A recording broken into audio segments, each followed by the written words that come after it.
శ్రీమన్నారాయణీయము ప్రథమ స్కంధ పరిచ్ఛేదము భగవన్మహిమ సాంద్రానందావబోధాత్మకమనుపమితం కాలదేశావధిభ్యాం నిర్ముక్తం నిత్యముక్తం నిగమశతసహస్రేణ నిర్భాస్యమానం అస్పష్టం దృష్టమాత్రే పునరురుపురుషార్థాత్మకం బ్రహ్మతత్వం తత్తావద్భాతి సాక్షాత్ గురుపవనపురే హంతభాగ్యం జనానాం ఏవం దుర్లభ్యవస్తున్యపి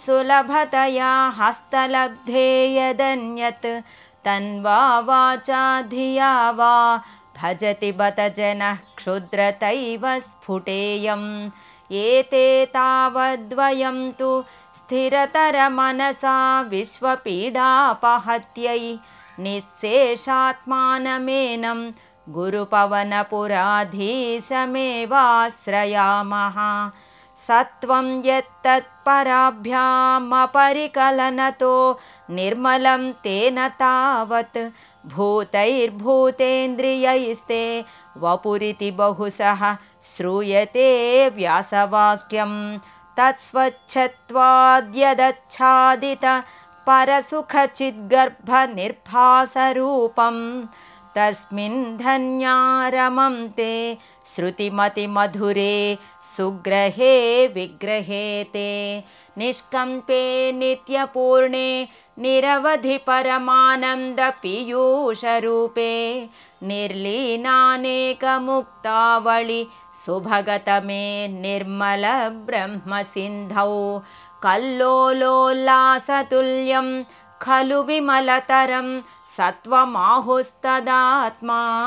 కస్మాన్నో నిష్కళస్త్వం సకల ఇతి వచస్త్వత్కలాస్వేవ భూమన్ నిర్వ్యాపారోపి నిష్కారణమజ భజసే యత్క్రియామీక్షణాఖ్యాం తేనైవోదేతి లీనా ప్రకృతిరసతి కల్పాపి కల్పాదికాలే తస్యా సంశుద్ధమంశం కమపి తమతిరోధాయకం సత్వరూపం సత్వం ధృత్వా దధాసి స్వమహిమ విభవాకుంఠ వైకుంఠరూపం తత్తే ప్రద్యగ్రధారాధర లలితకళాయావళి కేళికారం లావణ్యస్యైకసారం సుకృతిజనదృశాం పూర్ణపుణ్యావతారం లక్ష్మీ నిశ్శంకలీలా నిలయనమమృతస్యంద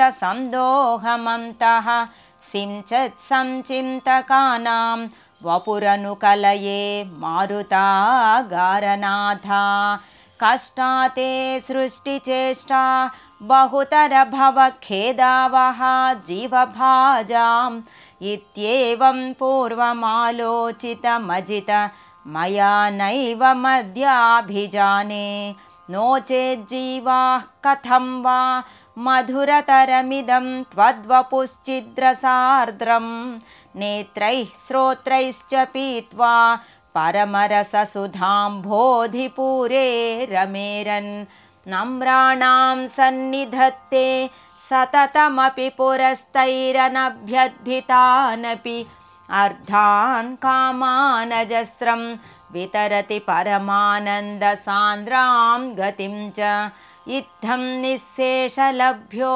నిరవధిక ఫలః పారిజాతో హరే త్వం క్షుద్రం తం శక్రవాటీ ద్రుమమభిలషతి వ్యర్థమర్ధివ్రజోయం కారుణ్యాత్ కామమన్యం దదతి ఖలు పరే స్వాత్మదస్త్వం విశేషాత్ ఐశ్వర్యాదీశతేన్యే జగతి పరజనే స్వాత్మనోపీశ్వరస్త్వం త్వయ్యుచ్చైరారమంతి ప్రతిపదమధురే చేతనా స్ఫీతభాగ్యాః త్వం చాత్మా రామ ఏ వేత్యతులగుణగణాధార శౌరే నమస్తే ఐశ్వర్యం శంకరాదీశ్వర వినియమనం విశ్వతేజోహరాణాం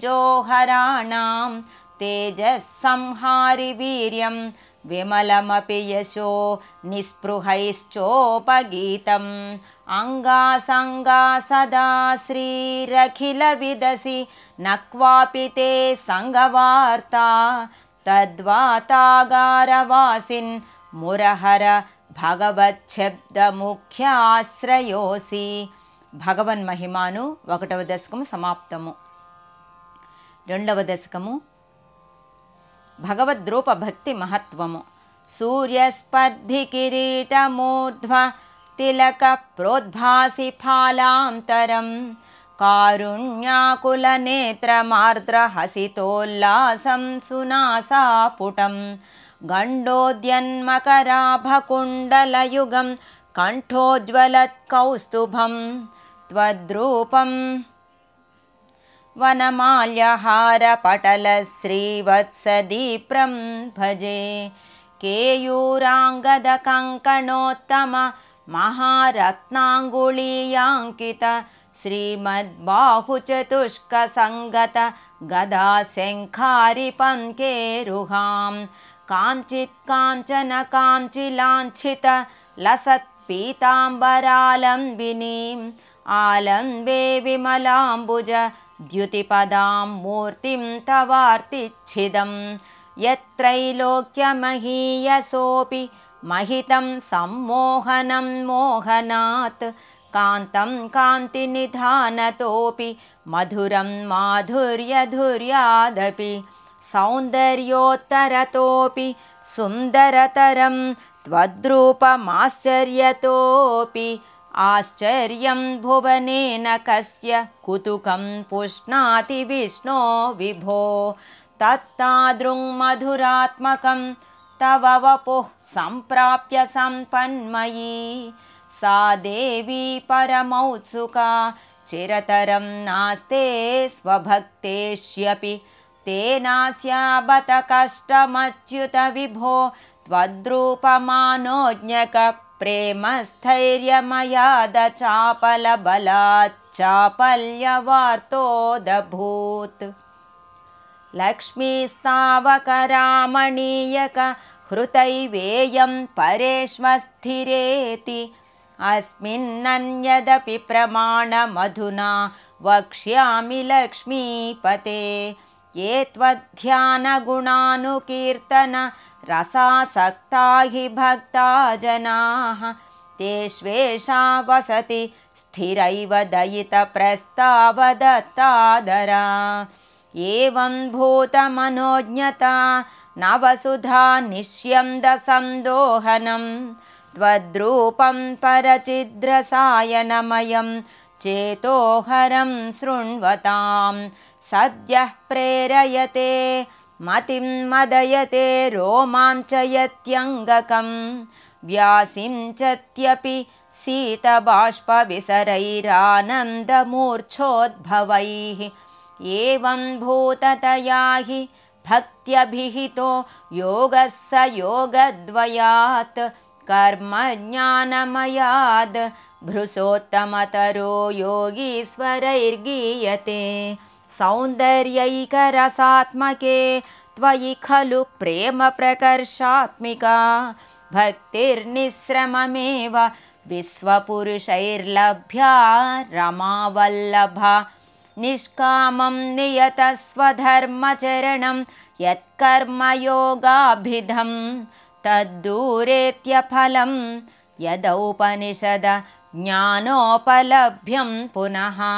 తత్వవ్యక్తతయా సుదుర్గమతరం చిత్తస్య తస్మాద్విభో త్వత్ప్రేమాత్మక భక్తిరేవ సతతం స్వాదీయసి శ్రేయసి. అత్యాయాసకరాణి కర్మపటలాన్యాచర్య నిర్యన్మలా బోధే భక్తిపథేథవాప్యుచితతాం ఆయాంతి కిం తావతా. క్లిష్ట్వా తర్కపథే పరం తవ వపుర్బ్రహ్మాఖ్యమన్యే పునః చిత్తాద్రత్వం వృతే విచింత్య బహుభిః సిద్ధ్యంతి జన్మాంతరైః. త్వద్భక్తిస్తు కథారసామృతఝరీ నిర్మజ్జనేన స్వయం సిద్ధ్యంతి విమలప్రబోధ పదవీమక్లేశతస్తన్వతి సద్యః సిద్ధికరీ జయత్యయి విభో సైవాస్తు మే త్వత్పద ప్రేమ ప్రౌఢిరసార్ద్రత ధృతతరం వాతాలయాధీశ్వర. భగవద్రూప భక్తి మహత్వము అను 2వ దశకము సమాప్తము. నారాయణ నారాయణ గోవింద శ్రీమన్నారాయణ నారాయణ గోవింద నారాయణ నారాయణ గోవింద లక్ష్మీనారాయణ నారాయణ గోవింద. 3వ దశకము భక్తి స్వరూప వర్ణనము, భక్తికై ప్రార్థన. పఠంతో నామాని ప్రమదభరసింధౌ నిపతితాః స్మరంతో రూపం తే వరద కథయంతో గుణకథాః చరంతో ఏ భక్తాస్త్వయి ఖలు రమంతే పరమమోన్ అహం ధన్యాన్ మన్యే సమధిగత సర్వాభిలషితాన్ గదక్లిష్టం కష్టం తవ చరణ సేవారసభరేపి అనాసక్తం చిత్తం భవతి బత విష్ణో కురుదయాం భవత్పాదాంభోజ స్మరణరసికో నామ నివహాన్ అహం గాయం గాయం కుహచన వివత్స్యామి విజనే కృపాతే జాతా చేత్ కిమివ నహి లభ్యం తనుభృతాం మదీయ క్లేశౌఘ ప్రశమన దశా నామ కియతి నకేకే లోకేస్మిన్నని సమయే శోకాభిరహితా భవద్భక్తా ముక్తాః సుఖగతిమసక్తా విదధతే మునిప్రౌఢారూఢా జగతి ఖలు గూఢాత్మగతయో భవత్పాదాంభోజ స్మరణ విరుజో నారదముఖాః చరంతి సస్వైరం సతత పరినిర్భాత పరచిత్ సదానందాద్వైత ప్రసర పరిమగ్నాః కిమపరం భవద్భక్తి స్ఫీతా భవతు మమ సైవ ప్రశమయేత్ అశేషక్లేశౌఘం న ఖలు హృది సందేహ కణికా న చేద్వ్యాసస్యోక్తిస్తవ చ వచనం నైగమవచో భవేన్మిథ్యారథ్యా పురుషవచన ప్రాయమఖిలం భవద్భక్తిస్తావత్ ప్రముఖ మధురా త్వద్గుణరసాత్ కిమప్యారూఢా చేదఖిల పరితాప ప్రశమని పునశ్చాంతే స్వాంతే విమల పరిబోధోదయమిలత్ మహానందాద్వైతం దిశతి కిమతః ప్రాధ్యమపరం విధూయ క్లేశాన్మే కురు చరణయుగ్మం ధృతరసం భవత్క్షేత్ర ప్రాప్తౌ కరమపి చ తే పూజన విధౌ భవన్మూర్త్యాలోకే నయనమథతే పాదతులసీ పరిఘ్రాణే ఘ్రాణం శ్రవణమపి తే చారుచరితే ప్రభూతాధివ్యాధి ప్రసభచలితే మామక హృది త్వదీయం తద్రూపం పరమరసచిద్రూపముదియాత్ ఉదం చద్రో మాంచో గళిత బహుహర్షాశ్రునివహో యథా విస్మర్యాసం దురుపశమ పీడా పరిభవాన్ మరుద్గేహాధీశ త్వయి ఖలు పరాం చోపి సుఖినో భవస్నేహీ సోహం సుబహు పరితప్యే చ కిమిదం అకీర్తిస్తే మా భూద్వరద గదభారం ప్రశమయన్ భవద్భక్తోత్తంసం ఝటితి కురు మాం కంసదమన కిముక్తైర్భూయోభిస్తవ హి కరుణాయావదుదియాత్ అహం తావద్దేవ ప్రహిత వివిధార్థ ప్రలపితః పురః క్లుప్తే పాదే వరద తవ నేష్యామి దివసాన్ యథాశక్తి వ్యక్తం నతినుతి నిషేవా విరచయన్. భక్తి స్వరూప వర్ణనము, భక్తికై ప్రార్థన అను 3వ దశకం సమాప్తము. ప్రథమ స్కంధ పరిచ్ఛేదము సమాప్తము. ద్వితీయ స్కంధ పరిచ్ఛేదము 4వ దశకము అష్టాంగయోగ యోగసిద్ధి వర్ణనము.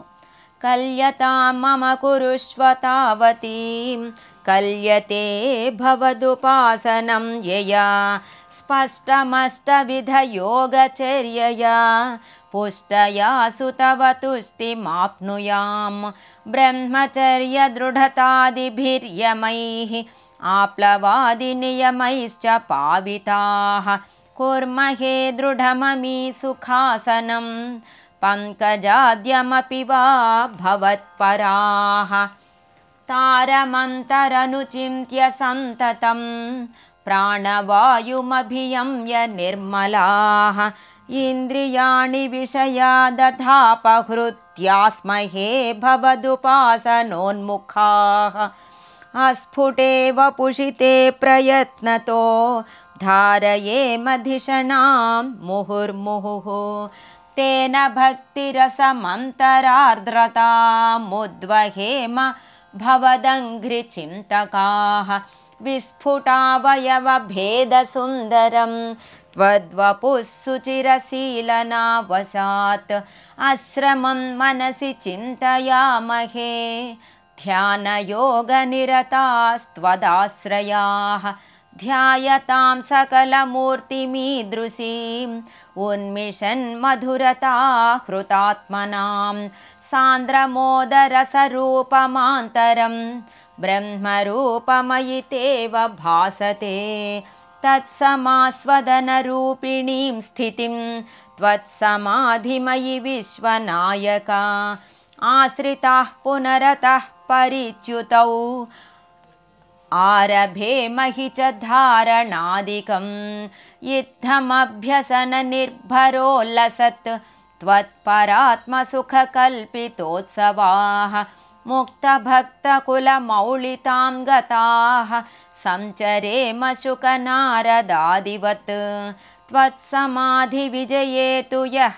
పునర్మంక్షుమోక్షరసికः క్రమేణ వా యోగవస్యమనిలం షడాశ్రయైః ఉన్నయత్యజ సుషుమ్నయా శనైః లింగదేహమపి సంత్యజన్నథో లీయతే త్వయి పరే నిరాగ్రహః ఊర్ధ్వలోకకుతుకీతుమూర్ధతః సార్ధమేవ కరణైర్నిరీయతే అగ్నివాసరవలర్క్షపక్షగైః ఉత్తరాయణజుషా చ దైవతైః ప్రాపితోరవిపదం భవత్పరో మోదవాన్ ధ్రువపదాం తమీయతే ఆస్థితోऽथ మహరాలయే యదా శేషవక్త్ర దహనోష్మణార్ద్యతే ఈయతే భవదుపాశ్రయస్తదా వేధసః పదమతః పురైవ వా తత్ర వా తవ పదేऽథవా వసన్ ప్రాకృత ప్రళయయేతి ముక్తతాం స్వేచ్ఛయా ఖలు పురా విముచ్యతే సంవిభిద్య జగదండమోజసా తస్య చక్షితిపయో మహోనిలద్యో మహత్ప్రకృతి సప్తకావృతి తత్తదాత్మకతయా విశన్ సుఖీ యాతి తే పదమనావృతం విభో అర్చిరాదిగతిమీదృశీం వ్రజన్ విచ్యుతిం న భజతే జగత్పతే సచ్చిదాత్మక భవద్గుణోదయానుచ్చరం తమనిలేశ పాహి మాం. అష్టాంగయోగము యోగసిద్ధి అను 4వ దశకము సమాప్తము. నారాయణ నారాయణ గోవింద శ్రీమన్నారాయణ నారాయణ గోవింద నారాయణ నారాయణ గోవింద లక్ష్మీనారాయణ నారాయణ గోవింద. 5వ దశకము విరాట్ పురుషోత్పత్తి. వ్యక్తావ్యక్తమిదం న కించిదభవత్ ప్రాకృత ప్రక్షయే మాయాయాం గుణసామ్యరుద్ధ వికృతౌ త్వయ్యాగతాయాం లయం నో మృత్యుశ్చ తదామృతం చ సమభూన్నాహ్నో న రాత్రే స్థితిః తత్రైకస్త్వమసిష్యథాః किल परानन्दप्रकाशात्मना कालः कर्मगुणाश्च जीवनिवहा विश्वं च कार्यं विभो चिल्लीलारतिमेयुषि त्वयि तदा निर्लीनता माययुः तेषां नैव वदन्त्यसत्त्वमयि भोः शक्त्यात्मना तिष्ठतां नो चेत् किं गगनप्रसूनसदृशां भूयो भवेत् सम्भवः एवं च द्विपरार्धकाल विगता वीक्षांसि सृक्षात्मिकां बिभ्राणे त्वयि चुक्षुभे त्रिभुवनी भावाय माया स्वयं मायातः खलु कालशक्तिरखिलादृष्टं स्वभावोऽपि च प्रादुर्भूय गुणान् विकास्य विदधुस्तस्याः सहायक्रियां माया सन्निहितो प्रविष्टवपुषा साक्षीति गीतो भवान् भेदैस्तां प्रतिबिम्बतो विविशिवान् जीवोऽपि नैवापरः कालादिप्रतिबोधिताथ भवता संचोदिता च स्वयं माया सा खलु बुद्धितत्त्वमसृजद्योऽसौ महानुच्यते तत्रासौ त्रिगुणात्मकोऽपि च महान् सत्त्वप्रधानः स्वयं जीवेऽस्मिन् खलु निर्विकल्पमहमित्युद्बोध निष्पादकः चक्रेऽस्मिन् सविकल्पबोधकमहं तत्त्वं महान् खल्वसौ सम्पुष्टं त्रिगुणैस्तमोति बहुलं विष्णो भवत्प्रेरणात् सोऽहं च त्रिगुणक्रमात् त्रिविधतामासाद्य वैकारिको भूयस्तैजसतामसाविति भवन्नाद्येन सत्त्वात्मना देवानिन्द्रियमानिनो कृत दिशा वातार्कपास्यश्विनो वह्नीन्द्राच्युतमित्रकान् विधुविधि श्रीरुद्रशारीरकान् भूमन्मानसबुद्ध्यहं कृति मिलच्चित्ताख्यवृत्त्यन्वितं तच्चान्तःकरणं विभो तव बलात् सत्त्वांश एवासृजत् जातस्तैजसतो दशेन्द्रिय गणस्तत्तामसांशात् पुनः तन्मात्रं नभसो मरुत्पुरपते शब्दो जनित्वद्बलात् शब्दाद्व्योम ततः ससर्जित विभो स्पर्शं ततो मारुतं तस्माद्रूपमतो महोध च रसं तोयं च गन्धं महीम् एवं माधव पूर्वपूर्वकलनादाद्याद्यधर्मान्वितं भूतग्राममिमं त्वमेव भगवन् प्राकाशयस्तामसात् एते भूतगणास्तथेन्द्रियगणाः देवाश्च जाताः पृथक् नो सेकुर्भुवनाण्डनिर्मितिविधौ देवैरमीभिस्तदा त्वं नानाविधसूक्तिभिर्नुत गुणस्तत्त्वान्यमून्याविशन् चेष्टाशक्तिमुदीर्यतानि घटयन् हैरण्यमण्डं यथाः अण्डं तत् खलु पूर्वसृष्टसलिले तिष्ठत्सहस्रं समाः निर्भिन्दन्न कृताश्चतुर्दश जगद्रूपं विराडाह्वयं साहस्रैः करपादमूर्ध निवहैर्निःशेषजीवात्मको निर्भातोऽसि मरुत्पुराधिप समां త్రాయస్వ సర్వామయాత్. విరాట్ పురుషోత్పత్తి అను 5వ దశకం సమాప్తము. నారాయణ నారాయణ గోవింద శ్రీమన్నారాయణ నారాయణ గోవింద నారాయణ నారాయణ గోవింద లక్ష్మీనారాయణ నారాయణ గోవింద. హరి ఓం.